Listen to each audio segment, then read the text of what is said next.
During a violent storm hijack at 30,000 feet, single father David stepped between armed terrorists and Captain Becca Harrison. The bullet meant for her found his chest instead. 24 hours later, she stood at his hospital bedside and whispered two words that changed everything: "My savior." Sometimes heroes find their destiny in the clouds. Before watching full story, comment below from where you watching, also like and subscribe for more stories. The storm clouds were gathering over Denver International Airport when Flight 892 prepared for takeoff. What should have been a routine evening flight to Seattle became a nightmare that would test the limits of human courage and reveal the extraordinary heart of an ordinary man. David Martinez adjusted his seatbelt in 18C and checked his phone one last time before takeoff. His 7-year-old daughter Sophia's smiling face looked back at him from his lock screen. She was staying with her grandmother while he attended a construction job interview in Seattle, a position that could finally give them the stable life they deserved. "Daddy, promise you'll bring me something from the airplane," Sophia had said that morning, hugging him tight at the airport drop-off.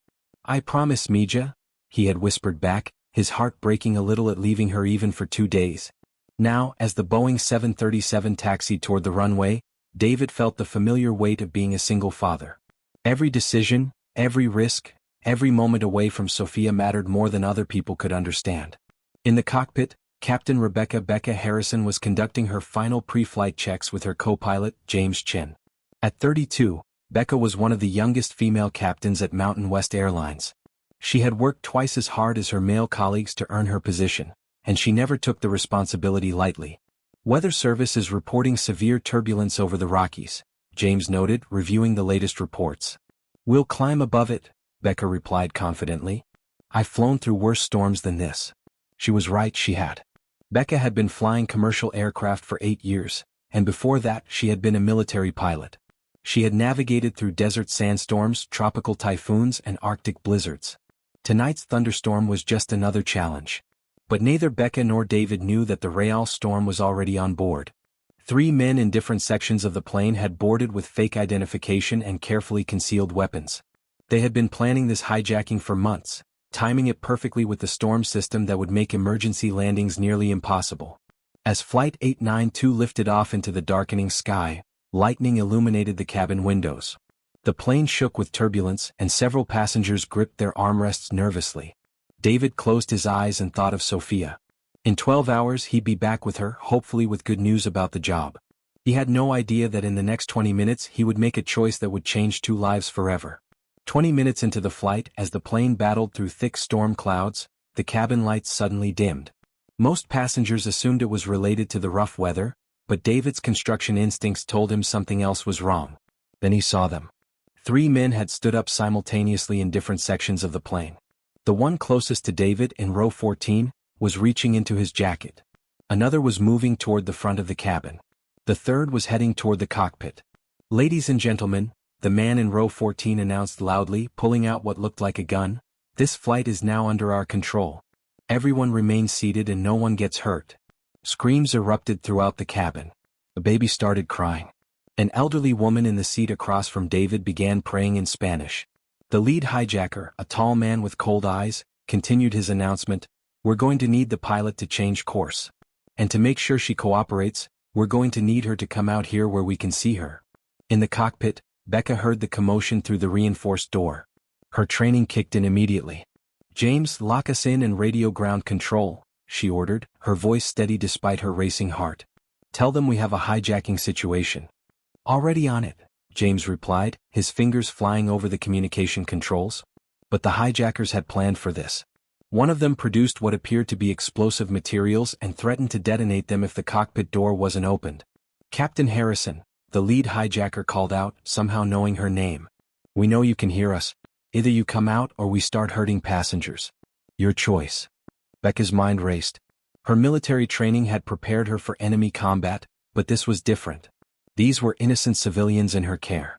The decision she made in the next few seconds could save lives or cost them. Through the small cockpit window she could see the chaos in the cabin. Passengers were terrified, some crying, others frozen in fear. She thought about her own family, her parents, her younger brother who looked up to her, her fiancé waiting for her in Seattle. But she also thought about her duty as a pilot. These people had trusted her to get them safely to their destination. She couldn't let them down. "I'm going out there," she told James quietly. Becca, no. That's exactly what they want. If I don't, people will die. Keep trying to contact ground control. Don't let them into this cockpit no matter what happens to me. Becca took a deep breath, unlocked the cockpit door and stepped into the cabin.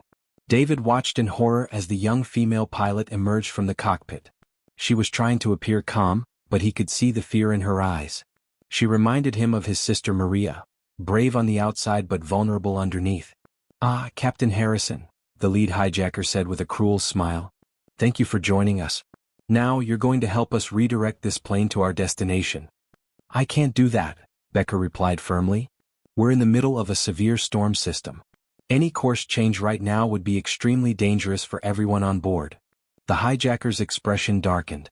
"Then I guess we'll have to provide some motivation." He raised his weapon toward a young mother holding an infant 3 rows away. "No." Becca stepped forward instinctively. "I'll do what you want. Just don't hurt the passengers." David had been watching this exchange with growing anger. He thought about Sophia, about how she would feel if she knew her father had sat by and done nothing while innocent people were threatened. He thought about the promise he had made to his late wife Carmen to always do what was right, no matter the cost. As the hijacker turned his weapon toward Captain Harrison, David made his decision. He stood up slowly from his seat. "Hey," David called out in a clear, steady voice. "Leave the pilot alone. She's the only one who can keep this plane in the air during this storm." The hijacker spun around, surprised. "Sit down, old man, before you get hurt." David took a step into the aisle. At 41 years of construction work had kept him strong, but more importantly, years of being a single father had taught him when to take a stand. "You want to control this plane? Fine. But you need her alive to do it. So stop threatening her and figure out what you really want." Other passengers stared in amazement. A businessman in first class whispered urgently to his wife, "What is that guy doing?" Becca looked at David with a mixture of admiration and terror. "Sir, please sit down," she said quietly. "I can handle this." But David could see what she couldn't.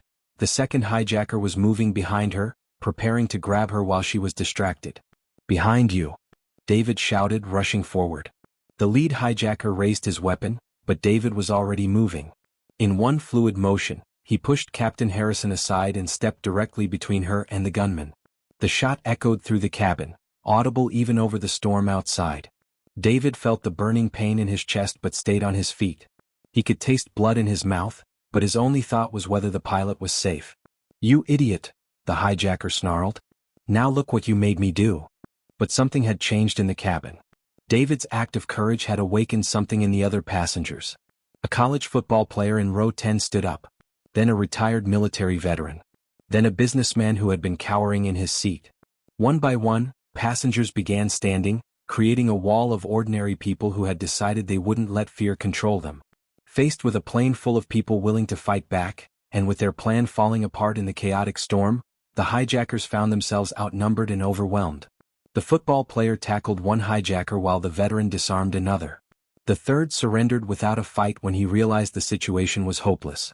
David collapsed to his knees in the aisle, blood spreading across his shirt.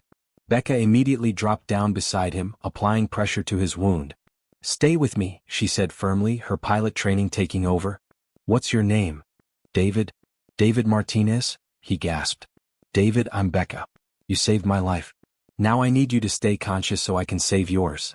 David tried to focus on her voice, but his vision was getting blurry. "My daughter, Sophia, she's only 7. Tell her Daddy tried to be brave." "You are brave," Becca said, her eyes filling with tears. "And you're going to tell her yourself. I'm getting us on the ground right now." Becca left David in the care of a nurse who had been on the flight and rushed back to the cockpit. The storm outside had only gotten worse, and now she had to find a way to make an emergency landing with an injured hero bleeding in her cabin. "James, prepare for emergency descent," she ordered, strapping herself in. "We need to get to the nearest airport immediately." "The storm system extends for hundreds of miles," James reported. "Denver is completely socked in, Salt Lake City is marginal, and everything else is reporting severe weather." "Then we're going to have to punch through it," Becca said grimly. "Radio ahead to Salt Lake. Tell them we have gunshot wound victim on board and need immediate medical response." As Becca began the descent, the plane was battered by winds and lightning. This was the kind of storm that would challenge even the most experienced pilots under normal circumstances. With injured passengers and a hijacking situation, it seemed nearly impossible. But Becca thought about David Martinez, fighting for his life in the cabin because he had been willing to protect her. She thought about his daughter Sophia, waiting at home for a father who might not come back. She would not let that man die. Not on her watch. "Ladies and gentlemen, this is Captain Harrison," she announced over the intercom. "We're beginning our descent into Salt Lake City. Due to severe weather conditions, this is going to be a rough landing. Please remain seated with your seatbelts fastened." What she didn't tell them was that she was attempting one of the most difficult landings of her career in weather conditions that were barely within safety limits. In the cabin, the nurse passenger was working frantically to keep David conscious. Other passengers had torn up shirts to help with bandages. A off-duty EMT had taken over compressions on the wound. "How's he doing?" Becca asked over the intercom to the cabin. "He's stable but weak," the nurse reported. "We need to get him to a hospital as soon as possible." "Copy that." 5 minutes to touchdown. Those 5 minutes felt like hours. Becca fought crosswinds that threatened to push the plane off course, downdrafts that felt like invisible hands trying to slam them into the ground, and visibility so poor she could barely see the runway lights. But she had learned to fly in combat situations. She had landed damaged aircraft in desert sandstorms. And she had promised a dying hero that she would get him home to his daughter. The plane touched down hard but safely on runway 16L at Salt Lake City International Airport. Emergency vehicles were already waiting. As paramedics rushed on board, Becca finally allowed herself to breathe. They had made it. But her job wasn't done yet. She needed to make sure David Martinez got the care he needed, and she needed to find out about his daughter Sophia. David was rushed to University of Utah Hospital in critical condition.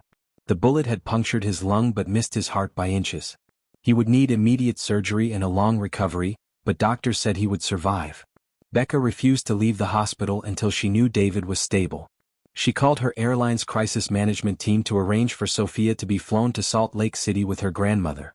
While waiting for news from surgery, Becca learned more about the man who had saved her life. David was a construction worker from Denver who had been traveling to a job interview. He was a single father raising his daughter alone after his wife died in a car accident 2 years earlier. The more she learned, the more amazed she became. This wasn't just a hero who had acted bravely in a crisis. This was a man who had been acting heroically every single day, working multiple jobs to support his daughter, sacrificing his own comfort for her future. When Sophia arrived at the hospital with her grandmother around midnight, Becca's heart broke. The little girl was so small, so scared, clutching a stuffed airplane that her father had apparently given her. "Is my daddy going to be okay?" Sophia asked the doctor with tears in her eyes. "Your daddy is very strong," the doctor replied gently. "He's going to be just fine, but he needs to rest for a while." Sophia looked up at Becca, somehow sensing that this woman was connected to what had happened to her father. "Are you the pilot lady my daddy helped?" she asked in a small voice. Becca knelt down to Sophia's level. "Yes, sweetheart. I'm Captain Harrison, but you can call me Becca. Your daddy is the bravest man I've ever met." "He got hurt because of the airplane?" Sophia's lower lip trembled. "He got hurt because he was protecting me and all the other people on the plane. He's a real hero, Sophia." The little girl considered this seriously. "Daddy always says heroes are people who help others even when it's scary. I guess he was being a hero." Becca felt tears in her eyes. Yes, he definitely was. The surgery lasted 4 hours. When David finally woke up the next morning, the first thing he saw was Sophia sleeping in a chair beside his bed, still clutching her stuffed airplane. "Hey there, Mija," he whispered weakly. Sophia's eyes flew open. "Daddy? You're awake." She carefully climbed onto the bed and hugged him gently, mindful of his bandages. "I was so scared, Daddy. But the pilot lady said you were a hero and that you saved everyone on the airplane." David looked around the room and saw Becca standing quietly in the corner, still in her pilot's uniform from the night before. "You stayed?" he asked in surprise. "I couldn't leave," she said simply. "Not until I knew you were okay." Over the next few days, as David recovered in the hospital, Becca found herself visiting more and more often. She told herself it was just to check on the man who had saved her life, but the truth was more complicated. She was drawn to the relationship between David and Sophia. The love between them was so pure, so strong. David's devotion to his daughter reminded Becca why she had become a pilot in the first place: to serve others, to take care of people who trusted her with their lives. Sophia had quickly warmed up to Becca, asking her endless questions about flying airplanes and seeing the world. Do you get scared when there are storms? Sophia asked during one visit. Sometimes, Becca admitted. But that's okay. Being brave doesn't mean you're not scared. It means you do the right thing even when you are scared. Like Daddy did on the airplane? Exactly like your daddy did. David watched these conversations with growing amazement. His daughter, who was usually shy around new people, had completely opened up to Becca. And Becca, who David assumed must have a busy, glamorous life as an airline pilot, seemed genuinely interested in spending time with a 7-year-old girl. The hospital staff had started calling them the airplane family because they were always together. Nurses would find Becca reading stories to Sophia while David rested, or helping Sophia with her homework at the little table in David's room. On his 4th day in the hospital, David finally asked the question that had been bothering him. Becca, don't you have flights to work? Other places to be? I appreciate everything you've done, but you don't owe us anything more. Becca was quiet for a long moment. Sophia was napping in the corner and the room was peaceful. David, can I tell you something? Of course. I've been flying for 8 years. I've transported thousands of passengers safely to their destinations. I've always been proud of my job, but it was just that, a job. Something I was good at, something that paid well, something that gave me a sense of purpose. She looked over at Sophia, sleeping peacefully. But watching you with Sophia, seeing the kind of father you are, the sacrifices you make every day, it's reminded me what real purpose looks like. You don't just go to work every day. You live every day for someone else. That's something I've never experienced. David studied her face. You don't have children? No. I've always been so focused on my career, on proving myself in a male-dominated industry. I kept telling myself there would be time for family later. But later keeps getting further away. She turned to look directly at him. When you stepped between me and that gun, you weren't just saving my life. You were saving my chance to figure out what I really want from life. And what I want is what you and Sophia have: real love, real family, real purpose. David felt his heart skip a beat. Becca, I know this is crazy, she continued quickly. I know we barely know each other. I know you have Sophia to think about, and I know I'm probably overstepping. But I can't pretend I don't feel something when I'm with you too. You've shown me what a real family looks like. David reached for her hand. You're not overstepping. These past few days watching you with Sophia, seeing how much you care about her. I haven't felt anything like this since Carmen died. He paused, choosing his words carefully. Sophia needs to see what healthy love looks like. She needs to know that families can grow and change and still be filled with love. And I need to remember that I'm allowed to be happy too. 6 months later, David had fully recovered from his injuries and found a good construction job in Salt Lake City.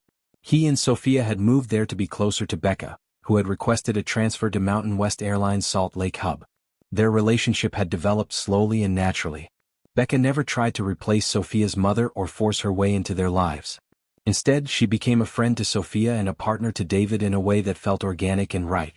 Sophia adored Becca and had started calling her Captain Becca, with obvious pride. She loved telling her friends at her new school that her dad's girlfriend was a real airplane pilot who flew all over the country. One evening, as they were having dinner in their new apartment, Sophia made an announcement that surprised both adults. I know what I want to be when I grow up, she declared. What's that, Mija? David asked. I want to be a pilot like Captain Becca. But I also want to be a hero like you, Daddy. So I'm going to be a pilot who saves people. Becca's eyes filled with tears. That's a wonderful goal, Sophia. I'd be honored to teach you everything I know about flying. Really? You'd teach me? Really? In fact, I have something for you. Becca pulled a small wrapped box from her purse.